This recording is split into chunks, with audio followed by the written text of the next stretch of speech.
വിദേശ ഫണ്ട് സ്വീകരിക്കൽ നിയമ ഭേദഗതിയിൽ സ്വരം കടുപ്പിച്ച സഭകൾ രംഗത്ത്. ഭേദഗതി ബില്ലിനെതിരെ രൂക്ഷ പ്രതികരണവുമായി കത്തോലിക്ക സഭാ മുഖപത്രം എഡിറ്റോറിയൽ എഴുതി.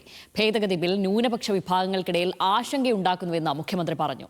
ബില്ലിനെതിരെ താനാണ് ആദ്യം കത്തയച്ചതെന്ന് പ്രതിപക്ഷ നേതാവും വ്യക്തമാക്കി.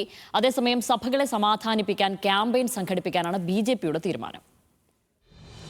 സംസ്ഥാന തെരഞ്ഞെടുപ്പിൽ പ്രധാന ചർച്ചാ വിഷയമായി FCRA ഭേദഗതി ബില്ല് മാറിക്കഴിഞ്ഞു. തെരഞ്ഞെടുപ്പിന് ദിവസങ്ങൾ മാത്രം ബാക്കി നിൽക്കെയുണ്ടായ ചർച്ച BJPക്ക് വലിയ തലവേദനയാണ് സൃഷ്ടിക്കുന്നത്. വിവിധ സഭാ നേതൃത്വങ്ങൾ BJP നേതാക്കളെ അതൃപ്തി അറിയിച്ചു. വിഷയത്തിൽ കടുത്ത നിലപാടാണ് കത്തോലിക്ക സഭ സ്വീകരിക്കുന്നത്. ന്യൂനപക്ഷ വേട്ടയ്ക്കുള്ള മാരകായുധമാണ് ഭേദഗതിയെന്ന് സഭാ മുഖപത്രമായ ദീപികയിൽ മുഖപ്രസംഗം പ്രസിദ്ധീകരിച്ചു. ക്രൈസ്തവ സമ്പത്തുകൾ കണ്ടുകെട്ടാനുള്ള നീക്കമെന്നും ആഭ്യന്തര സഹമന്ത്രി ഉദ്ദേശം തെളിച്ചു പറഞ്ഞിട്ടുണ്ടെന്നും ദീപിക മുഖപ്രസംഗത്തിൽ വിമർശനം. ബില്ലുമായി മുന്നോട്ട് പോകുന്നതിൽ നിന്ന് പിന്തിരിയണമെന്നാവശ്യപ്പെട്ട് മുഖ്യമന്ത്രി പിണറായി വിജയൻ പ്രധാനമന്ത്രി നരേന്ദ്രമോദിക്ക് കത്തയച്ചിരുന്നു.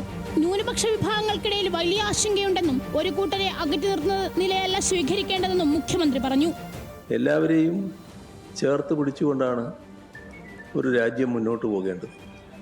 ഒരു കൂട്ടരെ അകറ്റി നിർത്തുന്ന നിലയല്ല സ്വീകരിക്കേണ്ടത്. ഇപ്പോൾ കണക്ക് കൃത്യമായി കൊടുത്തില്ല, അല്ലെങ്കിൽ അത് കൊടുക്കാൻ വൈകിപ്പോയി, അതിന് ഈ പറയുന്ന സ്ഥാപനം പിടിച്ചെടുക്കുക എന്ന നില വന്നാൽ എന്തായിരിക്കും അവസ്ഥ?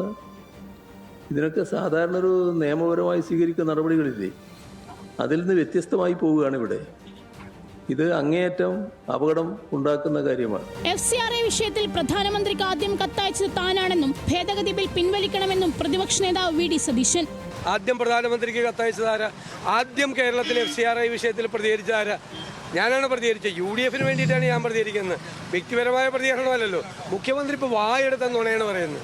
ഞാൻ കത്തയച്ചതിന് ശേഷമാണ് മുഖ്യമന്ത്രി കത്തയച്ചത്. കേരളത്തിൽ പ്രചരണത്തിനെത്തിയ രാഹുൽ ഗാന്ധിയും വിഷയം സജീവമായി ഉന്നയിച്ചിരുന്നു. തെരഞ്ഞെടുപ്പിന്റെ അവസാന ഘട്ടത്തിൽ FCR ഭേദഗതി ചർച്ചയാവുന്നത് മധ്യ കേരളത്തിൽ ഉൾപ്പെടെ കനത്ത തിരിച്ചടി ഉണ്ടാകുമെന്നാണ് BJP ക്യാമ്പുകളുടെ വിലയിരുത്തൽ. ഇതോടെ വിഷയം ജനങ്ങളോട് വിശദീകരിക്കാനാണ് BJPയുടെ തീരുമാനം. രാജ്യവിരുദ്ധ പ്രവർത്തനം നടത്തുന്നവരെ നിരീക്ഷിക്കാനാണ് ഭേദഗതിയെന്ന് ക്യാമ്പയിൻ നടത്തും.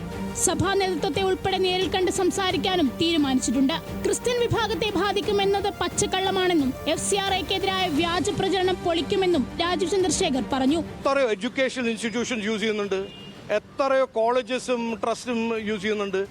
ഈ FCRA അവരെല്ലാവരും കവർ ചെയ്യുന്നല്ലേ. ഇതെങ്ങനെയാണ് ഇത് ക്രിസ്ത്യൻ സമുദായത്തിന് മാത്രം ബാധിക്കുന്നത്? എല്ലാവർക്കും. തിരുപ്പതി ദേവസ്വം ബോർഡ് FCRAന്റെ പെർമിഷൻ ഇല്ലേ? അങ്ങനെ ഒരു ആശങ്ക അല്ലെങ്കിൽ ഒരു വറി ഉണ്ടെങ്കിൽ ഞാൻ തയ്യാറാണ്, പാർട്ടി തയ്യാറാണ്, ഹോം മിനിസ്റ്റർ തയ്യാറാണ്, മൈനോറിറ്റി അഫയേഴ്സ് മിനിസ്റ്റർ തയ്യാറാണ് അത് എക്സ്പ്ലെയിൻ ചെയ്യാൻ. ക്രിസ്ത്യൻ വോട്ടുകൾ ലക്ഷ്യം വെച്ചാണ് മധ്യ കേരളത്തിൽ ഉൾപ്പെടെ BJP സ്ഥാനാർത്ഥി നിർണയം നടത്തിയത്. ജോർജ് കുര്യൻ മത്സരിക്കുന്ന കാഞ്ഞിരപ്പള്ളിയിലും ഷോൺ ജോർജ് മത്സരിക്കുന്ന പാലായിലും ഭേദഗതി കൂടുതൽ ചർച്ചയാവുകയാണ്. ന്യൂസ് മലയാളം, കോട്ടയം.